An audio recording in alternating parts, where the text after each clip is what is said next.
Hello friends, ஒரு 3 beetroot எடுத்துக்கோங்க. ஒரு வெங்காயம், ஒரு துண்டு இஞ்சி, ஒரு பச்சை மிளகாய், 3 கொத்து கருவேப்பிலை, தேங்காய், தாளிக்க கடலை எண்ணெய், 1 ஸ்பூன் கடுகு உளுத்தம் பருப்பு, 1/2 டீஸ்பூன் ஜீரகம் எடுத்து வச்சுக்கோங்க. பீட்ரூட்டை அழகாக இந்த சைஸுக்கு ஒரே ஈவனாக நறுக்கி வச்சுக்கோங்க.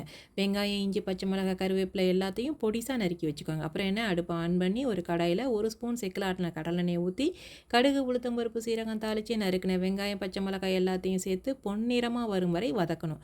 கண்ணாடி பதத்துக்கு வெங்காயம் வதங்கின பிறகு நறுக்கி வச்சிருக்கிற பீட்ரூட்டையும் அழகாக பொறுமையாக சட்டிக்குள்ளே இறக்கணும்.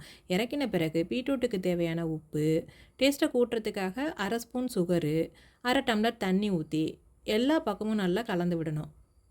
மூடி போட்டு வேக விடணும். தேறந்தால் இந்த அளவுக்கு தண்ணி இருக்கும். பீட்ரூட் வேகவும் தண்ணி வற்றி வர்றதுக்கும் சரியாக இருக்கும். அந்த அளவுக்கு மூடி போட்டு பீட்ரூட் கலர் மாறாமல் வேக வைக்கணும். இதுதான் கலையே. கடைசியாக டேஸ்ட் பார்த்துக்கோங்க. துருவின தேங்காயை சேர்த்து சாப்பிட்டு பாருங்கள். இந்த பீட்ரூட் பொரியலும் A1, சாப்பிட்ற நீங்களும் A1.